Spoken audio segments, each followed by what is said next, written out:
আসসালামু আলাইকুম। Technique easy এডুকেশনের পক্ষ থেকে আপনাদের সবাইকে স্বাগতম জানাচ্ছি। প্রিয় শিক্ষার্থীরা, চলে আসলাম নতুন আরেকটা পর্ব নিয়ে। আজকের পর্বে আমরা নবম অধ্যায় ত্রিকোণমিতিক অনুপাত এই অধ্যায়ের বেশ কয়েকটি সংক্ষিপ্ত প্রশ্নের সমাধান করব। সবার প্রথমে আমাদের সামনে যে সংক্ষিপ্ত প্রশ্নটি রয়েছে, এখানে বলা হলো দেখাও যে tan square A minus sine square A equal to tan square A into sine square A. সবাই একটু খেয়াল করি, বাম পক্ষ সমান ডান পক্ষ, এটা আমাদেরকে দেখাইতে হবে। এই দুইটা পক্ষ যে সমান এটা আমাদেরকে দেখাইতে হবে। এটা বাম পক্ষ, এটা ডান পক্ষ, মাঝখানে সমান চিহ্ন দেওয়া। কি বলছে? Tan square A minus sine square A equal to tan square A into sine square A. অর্থাৎ টেন স্কোয়ার এ থেকে সাইন স্কোয়ার এ বিয়োগ করলে যা হবে, টেন স্কোয়ার এ এবং সাইন স্কোয়ার এ গুণ করলেও তাই হবে। তো আমরা বাম পক্ষ ওটাকে লিখলাম। প্রিয় শিক্ষার্থীরা, টেন স্কোয়ার এ কে আমরা ভেঙে লিখতে পারি। টেনকে আমরা যেমন লিখতে পারি সাইন বাই কস, তাই না? টেনকে আমরা কী লিখতে পারি? Sine A by cos A. তো টেন স্কোয়ার এ কে আমরা লিখতে পারি sine square A by cos square A. তাহলে টেন স্কোয়ার এ তাকে আমরা ভেঙে লিখলাম sine square A divided by cos square A minus sine square A. তো এই সাইন স্কোয়ার এ এর নিচে মনে মনে ওয়ান আছে, তো আমরা হরগুলোর লসাগু করতে পারি। হরগুলোর লসাগু কস স্কোয়ার এ এর মধ্যে একবার যায়, এক দিয়ে লবকে গুণ, তাহলে সাইন স্কোয়ার এ। এক কস স্কোয়ার এ এর মধ্যে কস স্কোয়ার এ বার যায়, এটা দিয়ে লবকে গুণ।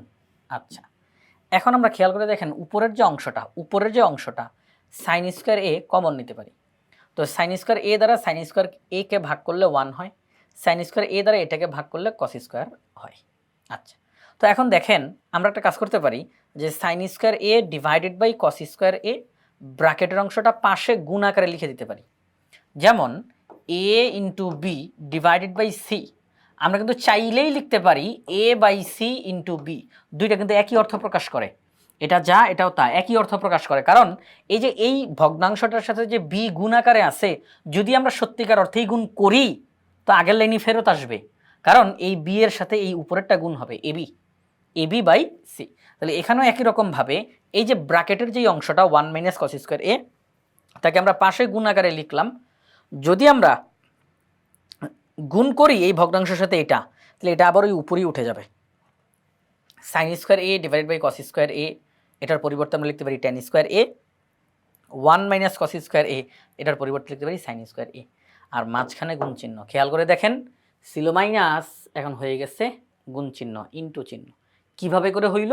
ওই যে আমরা এটাকে ভাঙলাম, হরগুলোর লসাগু করলাম, তখন উপর থেকে কমন নিলাম, ওই কমন নিতে গিয়েই গুণ চিহ্নটা আসছে। প্রিয় শিক্ষার্থীরা, কমন যে নিছি, ওই কমন নেওয়ার কারণেই এখানে গুণ চিহ্নটা এসে গেছে।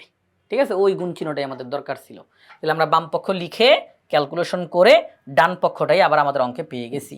তাহলে আমরা বলতেই পারি tan square A minus sine square A equal to tan square A into sine square A. বাম পক্ষ সমান ডান পক্ষ বলা যায়।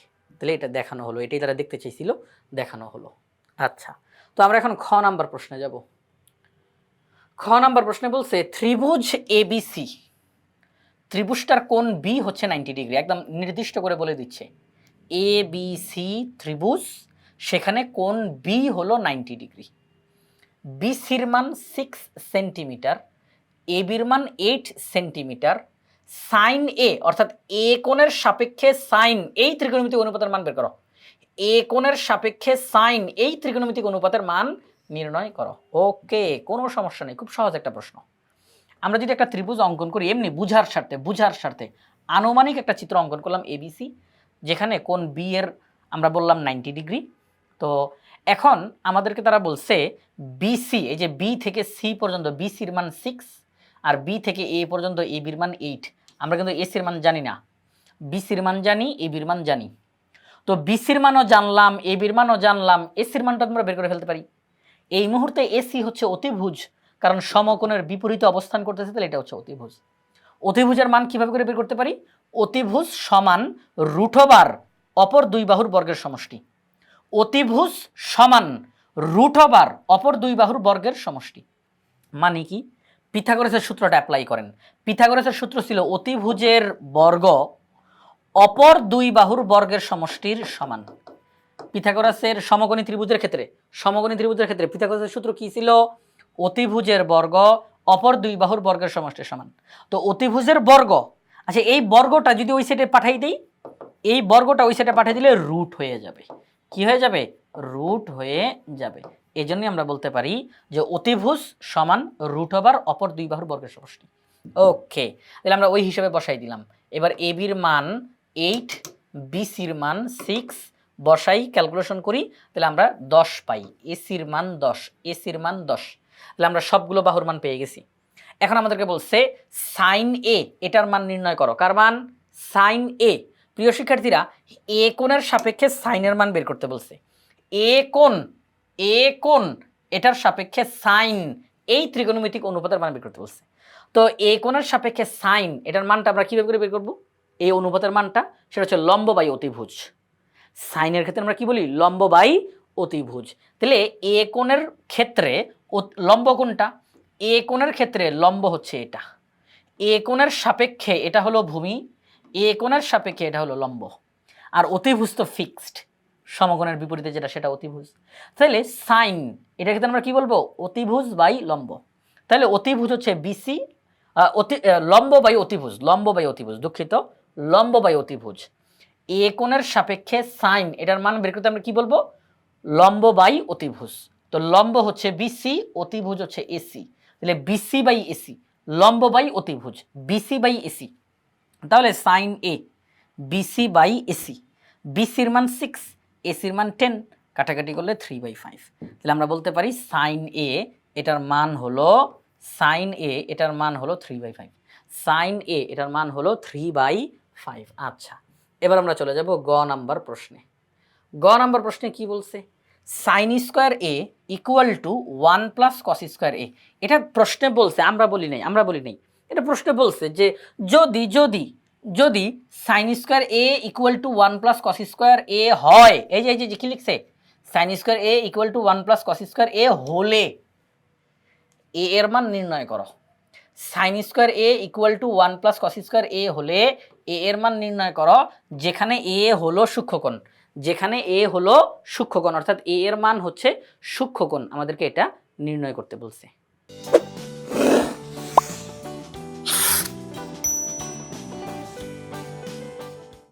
তাহলে আমরা এখন লিখলাম, দেওয়া আছে sine square A equal to 1 plus cos square এ।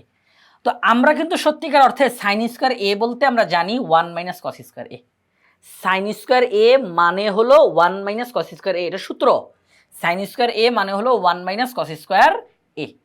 আর সমান চিহ্নের ওই পাশে 1 প্লাস কস স্কোয়ার এ প্রশ্নেই বলা ছিল, তো আমরা ওই অনুযায়ী লিখছি। তাহলে sine square A equal to 1 plus cos square A, কিন্তু আমরা জানি সাইন স্কোয়ার এ মানে হলো 1 মাইনাস কস স্কোয়ার এ। তো আমরা যেটা জানি আমরা সেটা লিখলাম, equal to 1 plus cos square A. এখন একটু জায়গা অদল বদল করি।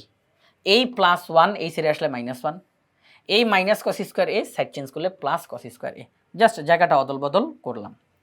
ওকে, 1 থেকে 1 বিয়োগ করলে হয় 0, কস স্কোয়ার এ যোগ করলে হয় 2 কস স্কোয়ার এ। 2 এখানে গুণ আছে, ওই সাইডে গেলে ভাগ হবে, 0কে 2 দিয়ে ভাগ করলে 0ই হয়। তাহলে cos square A equal to 0। একদিকের স্কোয়ার আরেকদিকে গেলে রুট হয়ে যায়, 0কে রুট করলে 0ই হয়, 0কে রুট করলে 0ই হয়। তাহলে cos A equal to 0, cos A equal to 0। তো এখন দেখেন কস এ ইকুয়াল টু, এই যে 0, আমি এ এর মান বের করতে বলছে, আমাকে এ এর মান বের করতে বলছে। তাহলে যেমনি হোক কসকে বাদ দেওয়ার চেষ্টা করতে হবে। আমি কীভাবে করে কসকে বাদ দিতে পারি? সেই জন্য আমরা যে কাজটা করব, এইদিকে যেহেতু কস আছে, আমি এইদিকেও কস আনবো। আমি যখন এইদিকে কস আনবো তখন একসঙ্গে 2 দিক থেকে কস বাদ। আমি যখন এইদিকে কস আনবো তখন একসঙ্গে 2 দিক থেকে কস বাদ পড়ে যাবে। তো 0, আমরা জানি কস 90 ডিগ্রির মান 0, কস 90 ডিগ্রির মান 0। তাহলে 0-র পরিবর্তে কস 90 ডিগ্রি, 0-র পরিবর্তে কস 90 ডিগ্রি, কারণ কস 90 ডিগ্রির মানই হলো 0। তাহলে 0-র পরিবর্তে কস 90 ডিগ্রি লেখা যায়। উভয় পক্ষ থেকে কস বাদ, এ এর মান 90 ডিগ্রি, এ এর মান 90 ডিগ্রি। এখন কথা হচ্ছে, এই যে এ এর মান 90 ডিগ্রি হলো, প্রশ্নে তো বলছিল এ এর মান নির্ণয় করো, এ হলো সূক্ষ্মকোণ, এ এর মান নির্ণয় করো, এ হলো সূক্ষ্মকোণ। তাহলে তারা যেই শর্ত দিছে, যেই তথ্য দিছে, এই তথ্য ব্যবহার করে অঙ্ক করতে করতে করতে করতে আমরা এ এর মান পাইলাম 90 ডিগ্রি, অর্থাৎ সমকোণ। প্রশ্নে বলে দিছে এ হচ্ছে সূক্ষ্মকোণ, তো হইল না, তো হইল না। তারা যেই তথ্য দিছে আমরা কিন্তু সেই তথ্য ব্যবহার করেই অঙ্কটা করছি। তাহলে আমরা এ এর মান পেলাম 90 ডিগ্রি। তো 90 ডিগ্রি তো সমকোণ, 90 ডিগ্রি তো সূক্ষ্মকোণ না। সূক্ষ্মকোণ কি? 0 ডিগ্রি থেকে 90 ডিগ্রির মধ্যে অবস্থানকারী। কিন্তু 90 ডিগ্রিকে তো সমকোণ বলে। 0 ডিগ্রি চাইতে বড়, 90 ডিগ্রি চাইতে ছোট, এরা হচ্ছে সূক্ষ্মকোণ। কিন্তু 90 ডিগ্রি নিজে এটা তো সমকোণ। তাহলে তারা যে বলছে এ হচ্ছে সূক্ষ্মকোণ, কিন্তু আমরা পেলাম এ এর মান 90 ডিগ্রি মানে সমকোণ, হয় নাই, এটা হয় নাই। তার মানে এ এর মান 90 ডিগ্রি এটা আমরা নিতে পারতেছি না। তাহলে আমরা এ এর কোনো মান খুঁজেই পাইলাম না, কারণ তাদের কথা অনুযায়ী এ হবে সূক্ষ্মকোণ, কিন্তু আমরা তো পাইলাম না এ এর মান সূক্ষ্মকোণ। প্রশ্নে বলতেছে এ হলো সূক্ষ্মকোণ, কিন্তু আমরা অঙ্ক করে এ এর মান তো সূক্ষ্মকোণ পাইলাম না, তাইলে এ এর কোনো মান নাই। এই অঙ্কের মধ্যে তাদের দেওয়া শর্ত অনুযায়ী কোনো মান নাই। যদি তারা এই সূক্ষ্মকোণের কথাটা না বলতো, তারা যদি আমাদেরকে এই তথ্যটা দিয়ে বলতো এ এর মান নির্ণয় করো, আমরা ঠিক বলতাম এ এর মান 90 ডিগ্রি অ্যান্সার, এ এর মান 90 ডিগ্রি, বাস শেষ। তারা বলছে সূক্ষ্মকোণ, কিন্তু সূক্ষ্মকোণ অঙ্কের মধ্যে আসে নাই, তাহলে আমরা বলবো এ এর কোনো মান নাই। এবার আসেন ঘ নাম। আমরা ঠিক এইভাবে করে কিন্তু লিখে দিছি, দেখেন এইভাবে করেই লিখে দিছি যে অতএব প্রদত্ত রাশিতে এ এর কোনো মান নেই। এবার আসেন ঘ নাম্বার প্রশ্নে যাই। এ এর মান 15 ডিগ্রি, এ এর মান 15 ডিগ্রি মানে এ এর মান 15 ডিগ্রি। দেখাও যে cos cube 3a equal to sine cube 3a, cos cube 3a equal to sine cube 3a। অর্থাৎ তারা বলতেছে দেখাও এই দুই পক্ষ সমান। আবার বলে দিছে এ এর মান 15 ডিগ্রি, তাহলে আমরা এ এর মান 15 ডিগ্রি বসাবো, 15 ডিগ্রি বসাবো, এটার মান বের করব, এটার মান বের করব, দুই পক্ষ সমান হবে। সহজ অঙ্ক এটা। দেখেন তাহলে এ এর মান 15 ডিগ্রি বসাই। আচ্ছা, এই যে পাওয়ার কিউব দেওয়া, এটা কিন্তু পুরাটার উপরে চলে যাবে, এটা পুরাটার উপরে চলে যাবে, অর্থাৎ cos 3a হোল কিউব এইভাবে করে হয়ে যাবে। তখন আমরা এ এর মান 15 ডিগ্রি বসাই দিব। তাহলে এ এর মান 15 ডিগ্রি বসাই দিই, 3 15 45, বাহিরে কিউব। তো আমরা cos 45 ডিগ্রির মান জানি 1/√2, বাহিরে কিউব। তো দেখেন 1কে কিউব করলে 1ই হয়, আর √2কে কিউব করলে 2√2 হয়। কিভাবে করে √2কে কিউব করা মানে হচ্ছে √2 3বার, √2 কয়বার গুণ? 3বার গুণ। √2কে কিউব করা মানে হচ্ছে √2কে 3বার গুণ। আচ্ছা, √2কে কিউব করা মানে √2কে 3বার গুণ। তাহলে √2 গুণ দিলে হয় শুধু 2, আর পাশে √2 রয়ে গেল। তাহলে √2 হোল কিউব মানে 2√2। তাহলে আমরা লিখলাম 1কে কিউব করলে 1, √2কে কিউব করলে 2√2। তাহলে আমরা বাম পক্ষের মান পেলাম 1/2√2, বাম পক্ষের মান পেলাম 1/2√2। এই যে প্রিয় শিক্ষার্থীরা, এই যে এখানের মধ্যে, তাহলে আমরা ওখানের মধ্যে cos 45 degree 1/√2, power cube, result হয় 1/2√2। এবার ডান পক্ষতে দেওয়া ছিল সাইন কিউব 3a, ডান পক্ষতে দেওয়া ছিল সাইন কিউব 3a। তো একই রকমভাবে এই কিউবটা এখন পাওয়ার হিসাবে চলে যাবে একদম বাহিরে, মানে পুরাটার উপরে, আর এ এর মান বসাই। তাহলে sine 45 degree whole cube, sine 45 degree মানে হলো 1/√2, বাহিরে কিউব, 1/√2 হোল কিউব মানে আগের মতোই 1/2√2। তাহলে বাম পক্ষতে cos কিউব 3a তার মানও বের হয়েছিল 1/2√2। এখন ডান পক্ষে সাইন কিউব 3a তার মানও বের হয়েছে 1/2√2। তাহলে আমরা দেখলাম এই দুই পক্ষ পরস্পর সমান, তারা আমাদেরকে দেখাইতে বলছে, আমরা দেখিয়ে দিলাম, বাস এই প্রশ্নটার সমাধান হয়ে গেল।